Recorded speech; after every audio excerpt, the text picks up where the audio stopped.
भाई भाई का प्रेम हिंदी कहानी। मनोहरपुर नाम का एक बहुत ही सुंदर गांव था, जहां की मिट्टी बहुत ही उपजाऊ थी। उस गांव की मिट्टी में हर तरह की फसल उगाई जा सकती थी। इसीलिए उस गांव के अधिकतर लोग खेती किया करते थे और उस खेती के सहारे ही अपना जीवन यापन करते थे। इसी मनोहरपुर गांव में दो भाई रहते थे। दोनों भाई बहुत ही अच्छे किसान थे। दोनों अच्छे खेती करते थे। दोनों के अलग अलग घर थे। दोनों में बहुत ही प्रेम था। दोनों भाई एक दूसरे की भलाई के बारे में सोचा करते थे। समय पड़ने पर एक दूसरे की मदद करते थे। इस वर्ष फसल बहुत अच्छी हुई। फसल की कटाई हुई। उस फसल से अच्छा अनाज पैदा हुआ। खरिहान में सबके अनाज के ढेर लगे हुए थे। बड़ा भाई खलिहान में अकेले ही अनाज की रखवाली करता था। एक दिन रात में बड़ा भाई लेटे लेटे सोचने लगा, मेरे दो बेटे हैं, वे मेरी खेती बाड़ी में मदद करते हैं।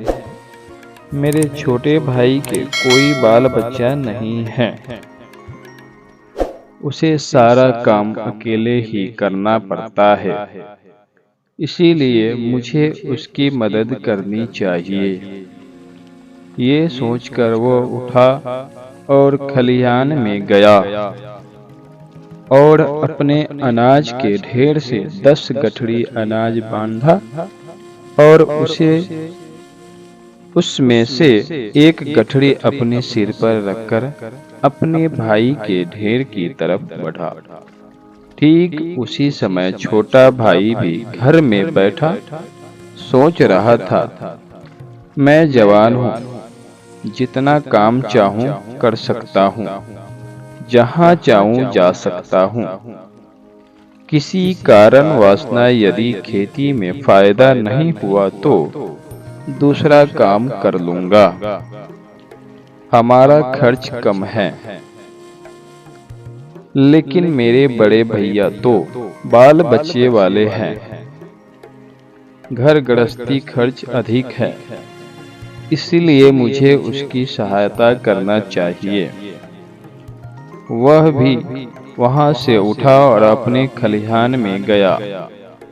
उसने भी अपने अनाज के ढेर में से 10 गठरी अनाज बांधा। उसमें से एक गठरी सिर पे उठाकर बड़े भाई के घर की तरफ बढ़ा। एकदम अंधेरा था। आसपास भी कुछ दिखाई नहीं दे रहा था। दोनों भाई एक दूसरे के अनाज के ढेर की तरफ बढ़ रहे थे। अचानक वे एक दूसरे से टकरा गए और दोनों चौंक कर एक साथ बोले, कौन है, कौन है? दोनों भाई ने एक दूसरे को देखा। उनके सिर पर अनाज की गठरी है। दोनों समझ गए और बड़े भाई ने कहा, छोटे, तुम्हारी मदद करने वाला कोई नहीं है। खेती का सारा काम तुम्हें अकेले ही संभालना पड़ता है। मैंने सोचा कि तुम्हारे पास अनाज अधिक होगा तो तुम्हारा घर अधिक चलेगा। इसीलिए मैं खलिहान से तुम्हारे अनाज के ढेर में अपना अनाज डालने जा रहा था। छोटा भाई बोला, भैया आप बाल बच्चे वाले हैं, आपके खर्च अधिक है, आपको अधिक मात्रा में अनाज की आवश्यकता होगी। इसीलिए मैं खलिहान से अनाज आपके घर में डालने जा रहा था। एक दूसरे की बातें सुनकर दोनों की आंखों में आंसू आ गए। दोनों रोते हुए एक दूसरे के गले लग गए।